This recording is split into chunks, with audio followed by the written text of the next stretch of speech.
President Excellency President Lourenço, Lourenço, दोनों देश के डेलीगेट्स, मीडिया के साथी, मैं बिंदु, मैं राष्ट्रपति लॉरेंसो और उनके डेलीगेशन का भारत में हार्दिक स्वागत करता हूं। यह एक ऐतिहासिक पल है। 38 वर्षों के बाद अंगोला के राष्ट्रपति की भारत यात्रा हो रही है। उनकी इस यात्रा से न केवल भारत अंगोला संबंधों को नई दिशा गति मिल रही है, बल्कि भारत और अफ्रीका साझेदारी को भी बल मिल रहा है। फ्रेंड्स, इस वर्ष भारत और अंगोला अपने राजनयिक संबंधों की 40वीं वर्षगांठ मना रहे हैं, लेकिन हमारे संबंध उससे भी बहुत पुराने हैं, बहुत गहरे हैं। जब अंगोला फ्रीडम के लिए फाइट कर रहा था, तो भारत भी पूरी फेथ और फ्रेंडशिप के साथ खड़ा था। फ्रेंड्स, आज विभिन्न क्षेत्रों में हमारा घनिष्ठ सहयोग है। भारत अंगोला के तेल और गैस के सबसे बड़े खरीदारों में से एक है। हमने अपनी एनर्जी साझेदारी को व्यापक बनाने का निर्णय लिया है। मुझे यह घोषणा करते हुए खुशी है कि अंगोला की सेनाओं के आधुनिकीकरण के लिए $200 मिलियन की डिफेंस क्रेडिट लाइन को स्वीकृति दी गई है। रक्षा प्लेटफॉर्म्स के रिपेयर और ओवरहॉल और सप्लाई पर भी बात हुई है। अंगोला की सशस्त्र सेनाओं की ट्रेनिंग में सहयोग करने में हमें खुशी होगी। अपनी विकास साझेदारी को आगे बढ़ाते हुए हम digital public infrastructure, space technology और कैपेसिटी बिल्डिंग में अंगोला के साथ अपनी क्षमताएं साझा करेंगे। आज हमने health care, diamond processing, fertiliser और क्रिटिकल मिनरल क्षेत्रों में भी अपने संबंधों को और मजबूत करने का निर्णय लिया है। अंगोला में योग और बॉलीवुड की लोकप्रियता हमारे सांस्कृतिक संबंधों की मजबूती का प्रतीक है। अपने पीपल टू पीपल संबंधों को बल देने के लिए हमने अपने युवाओं के बीच यूथ एक्सचेंज प्रोग्राम शुरू करने का निर्णय लिया है। फ्रेंड्स, इंटरनेशनल सोलर अलायंस से जुड़ने के अंगोला के निर्णय का हम स्वागत करते हैं। हमने अंगोला को भारत की पहल coalition for disaster resilient infrastructure, big cat alliance और ग्लोबल बायोफ्यूल अलायंस से भी जुड़ने के लिए आमंत्रित किया है। फ्रेंड्स, हम एक मत है कि आतंकवाद मानवता के लिए सबसे बड़ा खतरा है। पहलगाम में हुए आतंकी हमले में मारे गए लोगों के प्रति राष्ट्रपति लॉरेंसो और अंगोला की संवेदनाओं के लिए मैं उनका आभार व्यक्त किया। We are committed to take firm and decisive action against terrorist and those who support them. We thank Angola for their support in our fight against cross-border terrorism. Friends, 140 crore भारतीयों की ओर से मैं अंगोला को अफ्रीकन यूनियन की अध्यक्षता के लिए शुभकामनाएं देता हूं। हमारे लिए यह गौरव की बात है कि भारत की G20 अध्यक्षता के दौरान अफ्रीकन यूनियन G20 की स्थायी सदस्यता मिली। भारत और अफ्रीका के देशों ने कॉलोनियल रूल के खिलाफ एक सूर में आवाज उठाई थी, एक दूसरे को प्रेरित किया था। आज हम ग्लोबल साउथ के हितों, उनकी आशाओं, अपेक्षाओं और आकांक्षाओं की आवाज बनकर एक साथ खड़े रहे हैं। पिछले एक दशक में अफ्रीका के देशों के साथ हमारे सहयोग में गति आई है। हमारा आपसी व्यापार लगभग $100 बिलियन हो गया है। रक्षा सहयोग और मैरीटाइम सिक्योरिटी पर प्रगति हुई है। पिछले महीने भारत और अफ्रीका के बीच पहली नेवल मैरीटाइम एक्सरसाइज एक्यूम की गई है। पिछले 10 वर्षों में हमने अफ्रीका में 17 नई एम्बेसीज खोली है। $12 बिलियन से अधिक की क्रेडिट लाइंस अफ्रीका के लिए आवंटित की गई है। साथ ही अफ्रीका के देशों को $700 मिलियन की ग्रांट सहायता दी गई है। अफ्रीका के 8 देशों में वोकेशनल ट्रेनिंग सेंटर खोले गए हैं। अफ्रीका के 5 देशों के साथ हम डिजिटल पब्लिक इंफ्रास्ट्रक्चर में सहयोग कर रहे हैं। किसी भी आपदा में हमें अफ्रीका के लोगों के साथ कंधे से कंधा मिलाकर फर्स्ट रिस्पॉन्डर की भूमिका अदा करने का सौभाग्य मिला है। भारत और African Union, we are partners in progress, we are pillars of the Global South. मुझे विश्वास है कि अंगोला की अध्यक्षता में भारत और अफ्रीकन यूनियन के संबंध नई ऊंचाइयां हासिल करेंगे। एक्सेलेंसी, एक बार फिर मैं आपका और आपके डेलीगेशन का भारत में हार्दिक स्वागत करता हूं। बहुत बहुत धन्यवाद। Obrigado. Thank you, sir. May I now request His Excellency Mr. João Manuel Gonzalez Lourenço, President of the Republic of Angola, to give his remarks to the media. Muito obrigado. Thank you very much.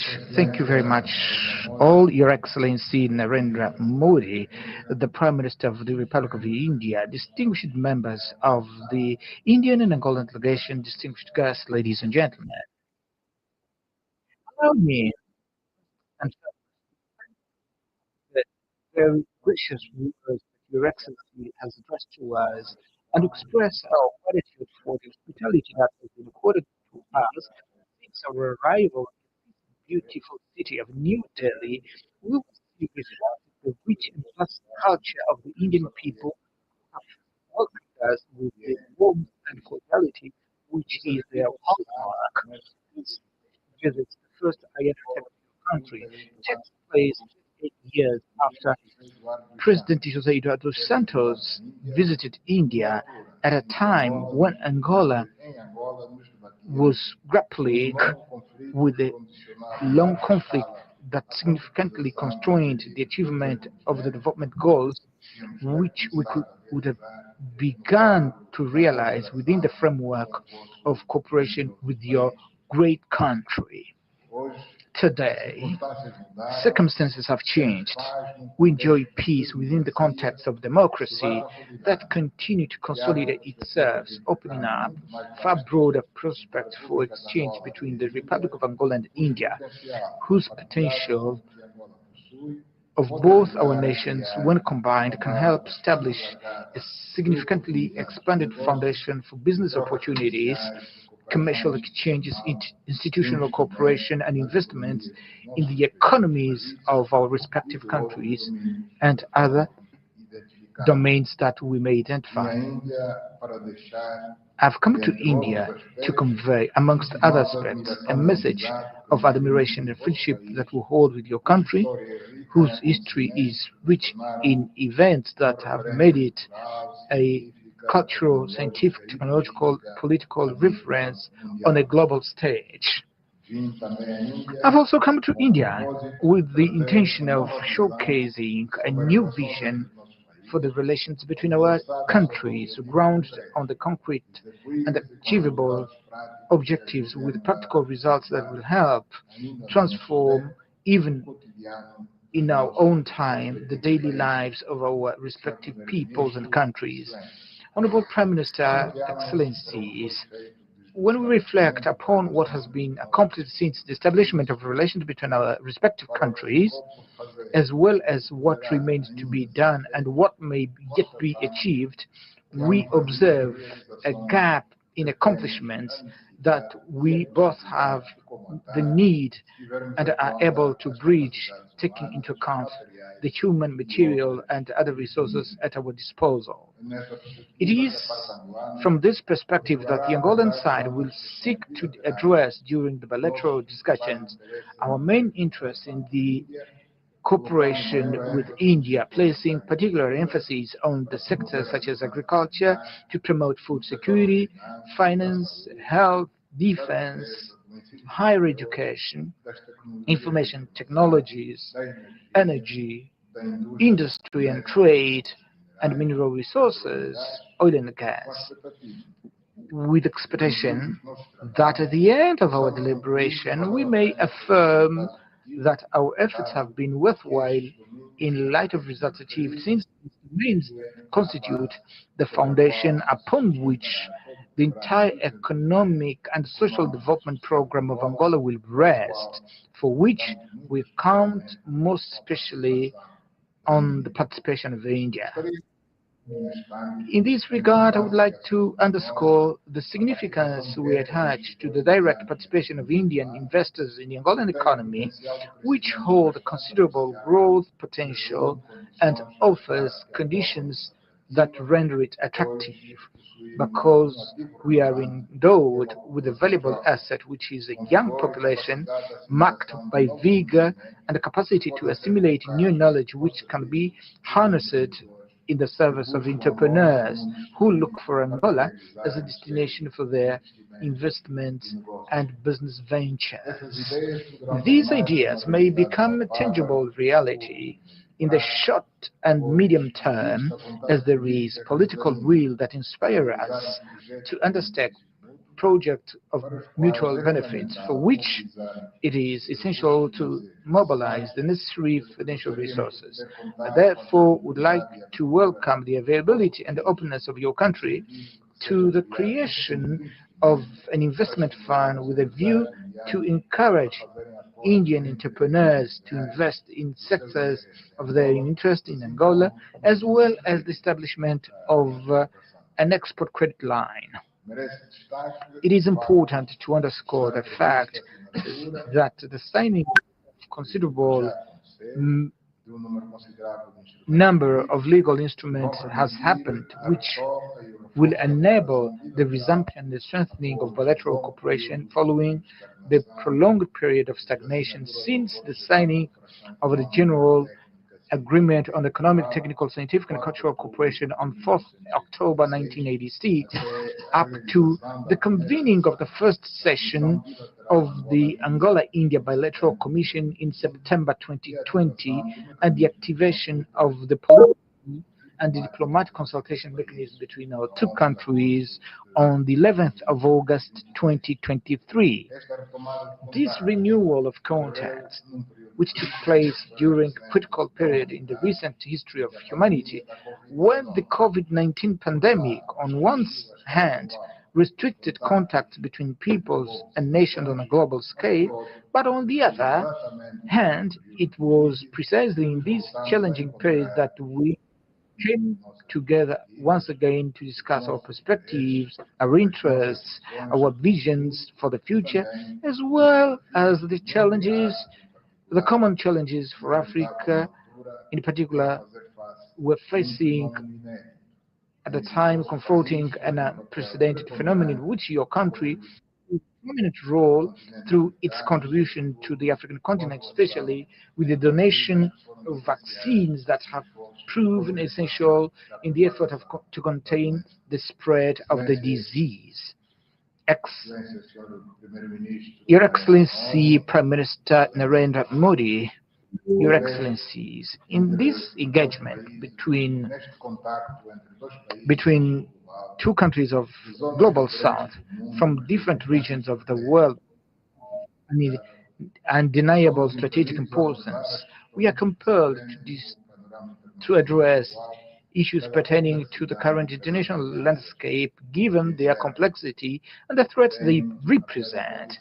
I am firmly convinced that we share the same principles and common perspectives regarding the need to contribute to the reconstruction of a new world order by restoring to the United Nations and all its bodies the central role in seeking for solutions through dialogue, which may contribute to reducing the current tensions, political instability, humanitarian crisis, and market uncertainties, with grave repercussions for the global trade and consequently for the food and energy security of countries on a worldwide scale.